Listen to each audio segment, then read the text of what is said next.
Bonjour chers amis joueurs, bienvenue à un nouvel épisode de Kickstarter 101. Je suis LP et le jeu que je vous présente aujourd'hui s'intitule Hero Realms. Je vais d'ailleurs prendre quelques secondes pour remercier la boutique Univers Ludo qui m'a gracieusement fourni une copie de Hero Realms pour que je puisse en faire la revue. Vous pouvez visiter le site de Univers Ludo à l'adresse www.universludo.ca, une boutique de jeux en ligne que vous allez trouver fort intéressante. Donc pour Hero Realms, on a ici un petit jeu de cartes, un deck building game qui est inspiré du jeu Star Realms précédemment conçu par la même équipe. Donc ça a été développé par Darwin Castle et Robert Doherty, édité par What Wizard Games. C'est un jeu de 2 à 4 joueurs qui dure environ 20 à 30 minutes. Comme d'habitude, je vous explique comment on met ça en place, les règles pour jouer une partie, et je vous dis ce que j'en pense à la toute fin. Donc comment on place ça, vous allez voir, c'est d'une simplicité extraordinaire. Premièrement, chaque joueur va recevoir un petit matériel à lui. Dans son matériel, il y a son deck de base, sa main de base, composée de 4 cartes différentes.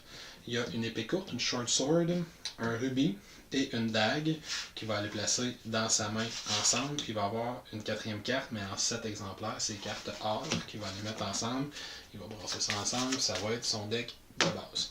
Ensuite, il y a 2 cartes qui vont représenter ses points de vie. Dans une partie normale, chaque joueur va commencer à 50 points de vie. Je suggère qu'on serve d'un petit carnet de papier ou de petits jetons, mais si on veut servir des cartes qui viennent dans la boîte de jeu, la façon dont ça fonctionne, c'est qu'il y a une carte pour les dizaines puis une carte pour les unités. On commence à 50, puis au fur et à mesure qu'on en perd, disons que je perds 5 points de vie, je vais tourner vers le 40. Je vais baisser ça ici pour que le 45 soit visible. Puis on continue comme ça jusqu'à temps qu'on arrive dans les 30, 20, 10, puis ensuite dans les 0. On arrive à 0, sinon on va mourir. Pour le placement individuel, c'est fait. Pour le placement général, on a une pile de cartes qui sont les gemmes de feu, qui sont une pile de cartes qui est toujours disponible. Puis ensuite, on a un gros paquet de cartes qu'on a précédemment brassé bien comme il faut. Et on révèle tout simplement les 5 premières cartes pour qu'elles soient bien visibles pour chacun des joueurs. Et quand c'est fait, on est prêt à commencer à jouer. Donc, dans le mode de base de Hero Realms, c'est 2 joueurs ou plus qui vont s'attaquer les uns les autres pour tenter de s'éliminer. Le dernier encore debout, qui va rester des points de vie quand tous les autres seront éliminés, vont gagner. On va commencer par déterminer un premier joueur qui, lui, va piger 3 cartes. Le deuxième joueur va en piger 4, le troisième joueur va en piger 5, puis à partir de ce moment-là, à la fin de chaque tour de jeu, chaque joueur va piger 5 cartes. C'est juste pour ne pas donner un trop gros avantage au premier joueur. Disons qu'on est un petit peu plus loin dans la partie pour illustrer ça. Qu'est-ce qu'on fait avec nos cartes? Les cartes vont nous donner 2 ressources. Soit elles vont nous donner une ressource d'achat qui est des pièces d'or, soit elles vont nous donner une ressource de combat qui est l'espèce de cercle rouge avec les épées croisées. Les ressources d'achat, si vous avez déjà joué un deck building, vous savez comme moi comment ça fonctionne. On va jouer toutes ces ressources d'achat devant soi. Ça va nous donner un total en pièces d'or, 4, et on va pouvoir se servir de ces ressources-là pour aller acheter les différentes cartes. Le coût est complètement en haut à droite. Si une carte coûte 1, une carte coûte 6, 3, on peut aller dans n'importe quelle combinaison de notre choix. Et on a toujours les gemmes de feu qui coûtent 2 à acheter, qu'on peut aussi aller acheter. Toutes les cartes qu'on va acheter, disons que j'achète ces 2 cartes-là, on va aller les placer dans notre défausse. On va placer toutes les cartes qu'on a aussi jouées dans notre défausse. Les cartes qui ont une valeur d'attaque vont servir à attaquer notre adversaire en face de soi et qu'on va lui faire perdre des points de vie.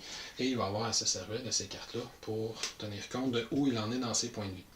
À la fin d'un tour de jeu, toutes les cartes qu'on a jouées ainsi que toutes les cartes qui nous restent en main, on met ça dans notre défausse et on pige 5 nouvelles cartes. Si on arrive pour piger des cartes et il nous en reste moins que 5, j'en pige une, j'en ai plus, mais on brasse le reste de notre deck, on replace ça et on pige les cartes restantes pour se rendre au nombre que je dois piger, c'est-à-dire 5.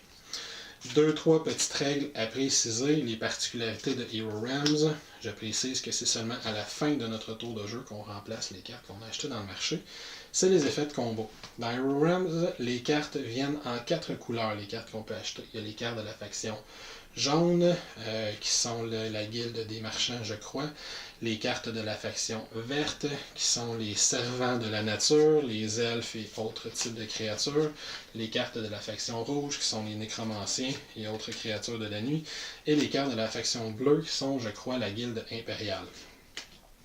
La façon dont les combos fonctionnent, si dans ma main, je joue un certain nombre de cartes qui sont de la même faction et qui ont l'icône de faction sur la carte, comme celle que je vois ici. Dès que j'en joue 2 cartes de la même faction, je déclenche tous les icônes qui sont sur toutes mes cartes, peu importe l'ordre dans lequel je les ai jouées. Donc si dans mon tour, je jouais ceci, mais j'aurai ici 2, 1, 2, 3, 4 pièces d'or, 5, 6, 7, 8 pièces d'or, et en plus, je déclencherai les effets des icônes verts, donc je gagnerai un point d'attaque pour chacune des cartes. C'est pas juste la deuxième carte qui gagne les points, c'est toutes les cartes que j'ai jouées de la même faction qui vont déclencher les effets. Pour terminer l'explication, je vous présente juste quelques petits concepts tout simples qu'il y a à l'intérieur du jeu. Premièrement, je vais vous présenter une carte de champion. Les cartes de champion, c'est des personnages, sont indiqués par le mot-clé champion juste en dessous du nom de la carte. Et leur texte est généralement séparé en deux. De façon générale, le champion va avoir un effet le bas de la carte au moment où je le joue devant moi. Ici, on voit que si je joue une autre carte jaune, peu importe laquelle, pendant mon tour de jeu, ben, je vais déclencher l'effet qui est ici, l'espèce de petit cercle vert, ça veut dire que je regagne des points de vie, ça me guérit. Mais ensuite, les champions, la particularité, c'est qu'ils ne vont pas dans ma défausse à la fin du tour de jeu, ils restent devant moi jusqu'à temps que mon adversaire tente de le détruire. Ils ont un certain nombre de points de vie qui est indiqué complètement ici en bas à droite, 6 points de vie. Fait que lui, il reste devant moi. Puis le joueur adverse, quand il va jouer ses cartes à icône rouge, comme ceci, les cartes qui ont des points d'attaque, ben, il va décider est-ce qu'il m'attaque moi ou il attaque mon champion. S'il attaque mon champion puis il lui inflige au moins 6 points de dégâts, le mot-clé du jeu c'est qu'il le stun, donc il l'envoie dans ma défausse et je le perds. Certains champions fonctionnent exactement de la même façon, mais en plus, sur leur point de vie, ils ont le mot garde. Ça veut dire que tant que ce champion-là est en jeu, le joueur adverse n'a pas le droit d'attaquer un champion qui n'a pas le mot-clé garde. Donc même s'il fait 6 points de dégâts, il ne peut pas attaquer le champion qui est ici. Il doit commencer par attaquer celui-ci. Et les 2 points de dégâts supplémentaires, ben, il peut les faire soit à moi, soit au champion qui est ici. Je précise qu'il n'y a pas de jeton pour les points de vie, donc s'il fait juste 2 points de dégâts à ce champion-là, c'est pas assez pour le tuer, puis le prochain tour, il va revenir à 6 points de vie complètement. Finalement, pour les champions, on voit ici qu'il y a une espèce de petite flèche noire. Il y a un mot-clé dans le jeu qui s'appelle Expand. À tous mes tours de jeu, je peux mettre le champion sur le côté pour utiliser l'habileté du champion. Quand le champion a 2 habiletés comme celle-là, je précise que celle du bas, c'est au moment où je la joue, et à tous les tours de jeu, je peux le mettre de côté pour utiliser son habileté du haut. Donc, voici pour les champions. Autre petit mot-clé particulier, on a le sacrifice, toujours pratique dans un deck building. Si, comme ça, ici, on voit que j'ai 2 points d'attaque et je peux sacrifier une carte. Sacrifier une carte, c'est que je prends une carte qui est dans ma main et je la jette, je la détruis, je la sors de mon deck. Toujours pratique dans un deck building. Les 2 derniers mots-clés sur lesquels je vais attirer votre attention, c'est le mot-clé Prepare. Prepare, si je joue cette carte-là en combinaison avec n'importe quelle autre carte jaune, on me dit que je peux préparer un champion. Préparer un champion, c'est que si dans mon tour de jeu précédemment, j'ai utilisé les habiletés d'un champion, et là je joue cette carte-là, et je joue cette carte-là qui est de la même couleur, donc je peux déclencher l'effet secondaire qui est de préparer un champion. Ça veut tout simplement dire que je peux le redresser, me permettant de réutiliser son habileté spéciale une deuxième fois dans le même tour de jeu. Et il y a certains mots-clés qui me disent que je peux stunner un champion immédiatement. Ça veut dire que je peux choisir un champion adverse puis l'envoyer dans sa défausse sans avoir à dépenser de points d'attaque. Dernier mot-clé important, dans le fond, qui revient à l'esprit de sacrifice. Il y a certaines cartes qui me permettent d'en sacrifier d'autres, mais il y a certaines cartes qui ont l'icône de sacrifice sur la carte. Fait que ici, j'ai une espèce de petite poubelle.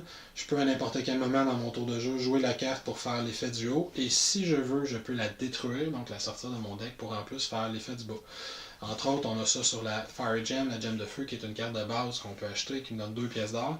Puis quand on commence à avoir des meilleures cartes dans son deck, généralement, on commence à les détruire pour infliger un 3 points d'attaque en même temps, le tour qu'on a profité du 2 pièces d'or. Donc le joueur continue comme ça en jouant ses cartes pièces d'or pour ramasser de l'or et s'en servir pour acheter des cartes, puis en jouant ses cartes d'attaque pour s'en servir pour attaquer son adversaire ou les champions de son adversaire. Puis continue comme ça jusqu'à la fin de son tour. À la fin de son tour, il jette toutes les cartes qu'il a utilisées, toutes les cartes qu'il n'a pas utilisées, les points d'attaque, les pièces d'or inutilisées sont dépensées, sont perdues. Puis il va repiger son nombre de cartes en rebrassant son deck si nécessaire. Puis on va continuer comme ça en allant de tour en tour chacun des joueurs jusqu'à temps que tous les joueurs soient éliminés sauf un. Le dernier joueur encore debout remporte la partie dans le mode de base. Je précise que le petit livret d'instructions nous propose, je pense que c'est 4 ou 5 modes. Il y a un mode Free for All où on s'attaque les uns les autres. Il y a un mode Chasseur où on doit éliminer un ennemi en particulier. Il y a un mode Commandant qui se doit jouer avec 2 boîtes de base parce qu'il n'y a pas assez de cartes dans la boîte pour jouer au mode Commandant parce qu'il se joue à 6. Il y a différents modes de jeu qui sont proposés, mais le mode de base, c'est qu'on élimine tout le monde. Puis si on est le dernier encore debout, le Rocky de la gang, on remporte la partie. Finalement, qu'est-ce que je pense du jeu? Je commence tout de suite en précisant que j'ai été un gros fan du jeu Star Realms, qui est sorti précédemment parce que c'est un deck building extrêmement rapide, extrêmement simple. Hero Realms a exactement les mêmes qualités. La visuelle, les cartes sont super belles, autant le back, le revers des cartes que l'imagerie qui est en avant des cartes. Toujours très très bien faite, comme tout leur jeu de cartes de cette compagnie-là. La mécanique est hyper simple, vous l'avez vu, est extrêmement rapide. On n'a pas à se casser la tête, les combos sont super faciles à déclencher les uns que les autres. On n'a pas à réfléchir 8 heures à savoir quelle carte on va acheter, puis qu'est-ce qu'on peut essayer de créer comme effet de combo. Fait que je dirais que c'est le deck building parfait pour apprendre cette mécanique-là à quelqu'un, ou si on a peu de temps pour jouer, parce qu'à 3-4 c'est un petit peu plus long, mais à 2 ça prend vraiment une vingtaine de minutes, même 15 minutes sont habitués pour jouer une partie. Dans ses côtés négatifs, évidemment, c'est un jeu qui n'a pas une énorme rejouabilité, si je peux dire, il n'y a pas énormément de variabilité dans les pouvoirs des cartes, puis devient rapidement répétitif, puis qu'il n'y a pas une grosse stratégie qu'on peut développer. Je dirais que son principal défaut que je vais lui reprocher, c'est que quand je l'ai essayé, je m'attendais à ce qu'il y ait quelques différences avec Star Realms. Je m'attendais à ce qu'il y ait ajouté quelque chose pour aller chercher la saveur médiévale. Non, c'est pareil. Toutes les règles sont pareilles. Les cartes sont peut-être un petit peu mieux détaillées au niveau du texte quand il y a un pouvoir utilisé, mais c'est vraiment tout. Il n'y a pas de nouveauté. Les héros remplacent les bases stellaires, les effets de combo sont les mêmes, les couleurs des cartes sont les mêmes, les 4 factions, les icônes des factions sont pas les mêmes, mais les couleurs sont les mêmes. Jusqu'au fait que les couleurs font à peu près les mêmes choses. Dans Star Realms, c'était les cartes rouges qui nous permettaient de détruire ces cartes. Dans celui-là aussi. Dans Star Realms, c'était les cartes vertes qui frappaient très fort. Dans celui-là aussi. Il y a juste le bleu et le jaune qui sont inversés au niveau de leur mécanique. Mais sinon, c'est le même jeu, ce qui m'a beaucoup déçu. Je sais qu'il prévoit sortir, puis en fait, la campagne Kickstarter les annonçait. Il y a un mode coopératif où on a des decks de vilains à aller battre en équipe. Peut-être que ça va rajouter une saveur au jeu.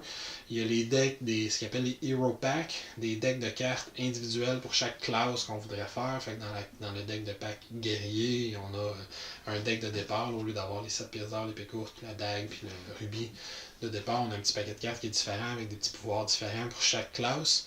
Ce que j'en ai lu à date comme critique, c'est que ça rajoutait pas énormément de complexité et de profondeur au jeu, mais à tout le moins, peut-être que ça rajoute une saveur. Par contre, c'est 6$, 5 ou 6$ pour un petit pack de 10 cartes. C'est quand même assez dispendieux si on veut les acheter. Il y en a 5 ou 6 de sortie.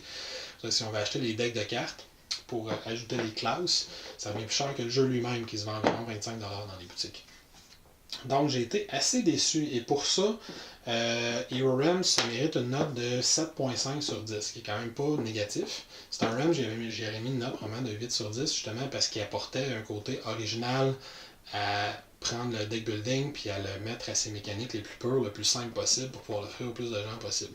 Celui-là fait pas ça, il fait juste, ce qu'on dit en anglais, il fait juste remettre le skin de Star Realms, mettre un skin différent sur le jeu Star Realms en allant chercher la mécanique thématique médiévale.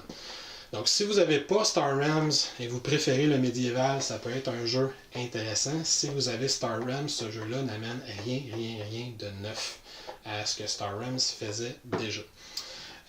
Donc sur ce, 7.5 sur 10, c'est pas la fin du monde, mais je m'attendais à mieux après avoir vu la campagne Kickstarter quand j'ai fini par avoir le jeu de la boutique Univaldo, je m'attendais à quelque chose d'un petit peu mieux que ça, un petit peu plus original, quelque chose de neuf, mais il n'y en a pas. Ça m'a déçu un petit peu. Sur ce, je vais vous souhaiter une excellente fin de journée. Si vous avez des questions ou commentaires, vous laissez ça dans le bas de la page comme à l'habitude. Il me fera plaisir d'y répondre et n'hésitez pas à me laisser des suggestions pour les prochains jeux Kickstarter dont vous voulez que je fasse la revue. Bonne fin de journée!